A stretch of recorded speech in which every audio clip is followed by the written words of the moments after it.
everyone, it's Carlos here at the Bio CEO Investors Conference in Manhattan, and I'm here with Annette Bakker, President of the Children's Tumor Foundation.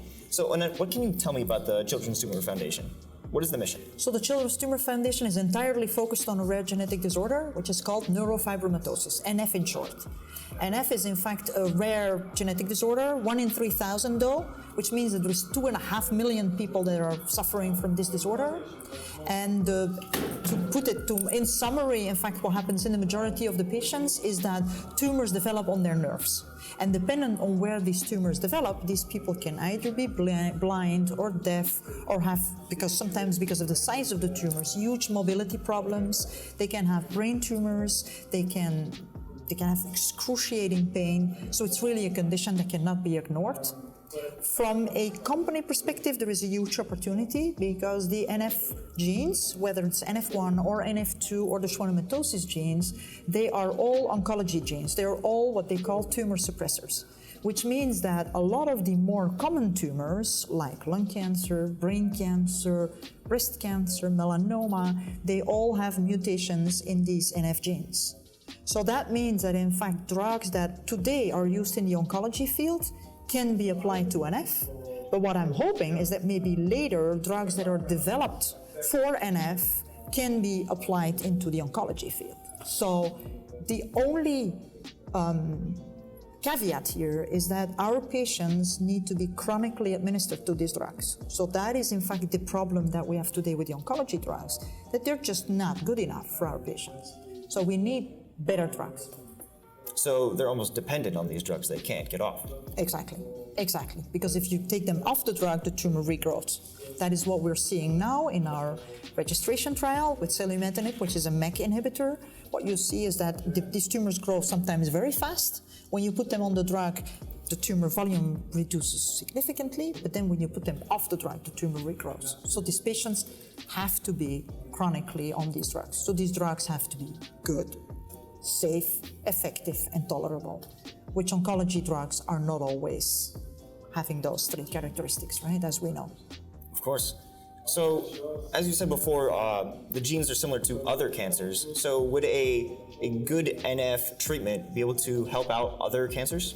That's exactly what I'm hoping, is that in fact so if you go from oncology to NF, in fact the toxicities in NF are often too severe for these people to take these drugs for a long time. If we could develop drugs in NF, which is it's a component, right? The malignant cancer is a multi-gene cancer, right? The NF tumors are a little simpler, genetically speaking.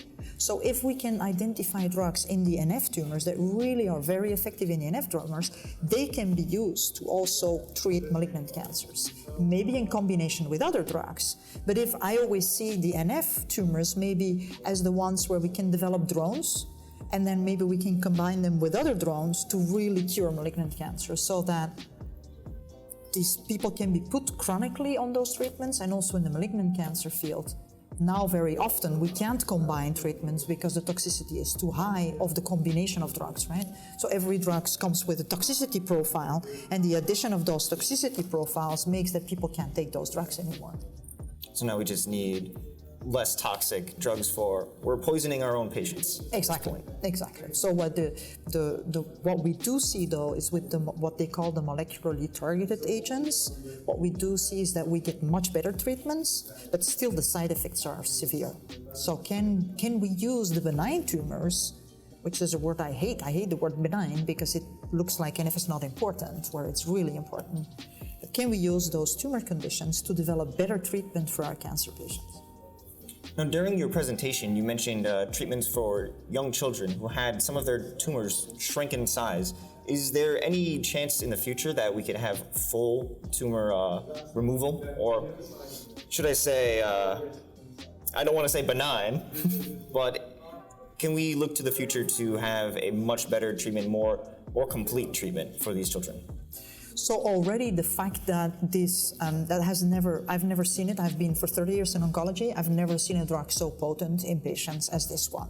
So this MEK inhibitor, these patients are on the drug for a couple of years now, and these tumors shrink so drastically that these patients almost, I wouldn't say almost have a normal life, but significantly improve their life. Do we want to have even better drugs? Absolutely. My experience, though, with some other disease fields is that if you get that first drug approved for an indication, then suddenly there is a massive interest of other companies in that indication. So that's in fact my objective. Let's first get through the FDA with this drug, and I hope we get it approved. And then I hope that there will be a kind of what we call the snowball effect, that there is a lot of other companies. And honestly, we already see it. We get a lot of calls from companies that are interested in NF and want to explore NF, and are in fact working with us now, because that is one of the uniqueness, if you want, of our foundation, is that we really do two main things. First of all, we want to bring the researchers together to solve missions, not to do research in isolation, but together. The data that comes out of those has to be shared with the data integration platform, and not just data sharing, but data integration. We are committed to transform information into knowledge. So that's on the academic side, on the information side.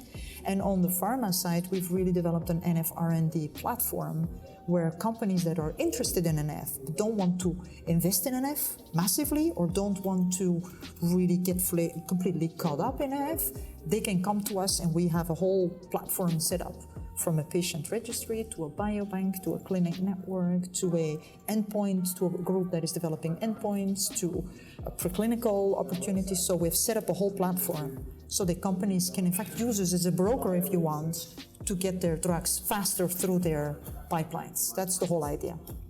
Going back to you saying that companies don't want to put in a ton of money, it's because there's a lot of risk in investing in these treatments. Exactly, and especially in rare disease, it is a lot of risk and a lot of time that companies need to spend understanding a rare disease first before they're willing even to invest in it.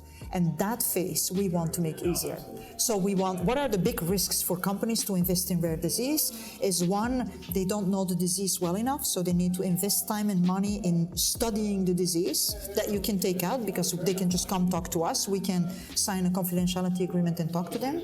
The second thing is, how does the landscape of patient manifestations looks? That we have in the NF registry, so the patient registry. The third one is, if they have a drug and they would like to have it tested, we can help them make happen that they get the drug tested. The fourth one is, how do you make sure that your drug actually makes it to the FDA? You need to have very clear outcome measures. We can help them make that happen. And then the last one is, where are the clinicians in order to run the clinical trials? And we have a clinic network of 54 clinics, and together with another organization called CDMRP, the NF program in the Congressionally Directed Medical Research Program, they have set up a clinical consortium where even drugs are tested. So it's kind of, and then through the registry, we can help them recruit patients for their clinical trials. So it's kind of, can we make it easier for companies to work on a rare disease? That's in fact, the way we're looking at our foundation is, can we build a model that could be a way of working for companies with rare disease in an easier way? You take the risk away from them, and it makes them want to invest. Exactly. So essentially, your foundation has put the spotlight on NF, which is going to allow for much more research, more companies trying to make drugs available. Exactly. And hopefully, we could look to the future and have a much more positive treatment without the toxicity. Exactly. Now, the only challenge, because this is all bright and beautiful, the challenge for the Rare Disease Foundations is not so much the financial challenge of investing in grants in biology, because that you can adapt to the variable income that donor income inherently has. Developing those platforms would need a new financial model in order to guarantee that there is kind of if you want, a perpetual stability of money that comes in order to keep providing that platform of opportunities. Because as you can imagine, your donor money is variable, so it goes kind of up and down, but your platform, your biobank, your clinic network, that needs a stable income. So that's kind of the dare that I'm throwing out to the financial gurus, is how do we figure that out? Do we need to think about endowment? Do we need to think about impact funds. How can we make sure that foundations can keep playing that unique role in an R&D ecosystem? What we need is consistency with these foundations. Exactly. Okay, Annette, thank you so much for stopping by and talking to me. I really appreciate it. This has been Annette Bakker from the Children's Tumor Foundation, and we are here at BioCEO Investor Conference here in Manhattan. Thank you very much, Annette. Okay, thank you.